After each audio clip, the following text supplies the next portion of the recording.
দেখছেন অবস্থাটা দেখেন। এই হচ্ছে প্রতিদিন অফিসে যাওয়ার কমন সিনারিও। কোনো নিয়ন্ত্রণ নাই, কোনো ট্রাফিকিং সিস্টেম নাই। বাংলাদেশে নাকি প্রচুর বেকার লোকজন চাকরি পায় না।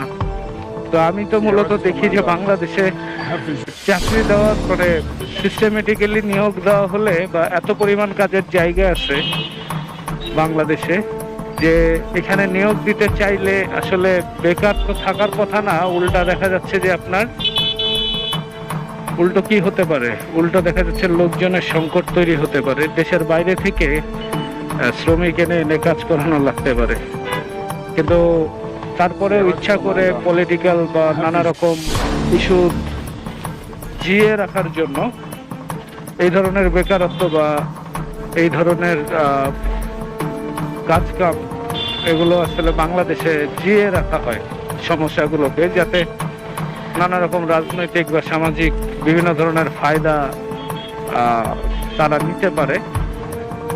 তাছাড়া আপনি নিজেই বলেন, বাংলাদেশে এত প্রবলেম, এই প্রবলেমগুলো স্মুথলি হ্যান্ডেল করার জন্য যে পরিমাণ মানুষ দরকার, হ্যাঁ, আমি তো মনে করি যে তার থেকে অনেক কম মানুষ আছে আমাদের, তাই না? তো তাহলে তো সেখানে তার বেকারত্ব থাকার কথা না।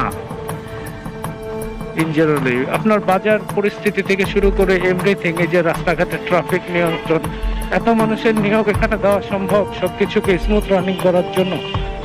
কিন্তু আসলে কি আমরাই ভালো না, আমরাই আসলে এগুলো চাই না।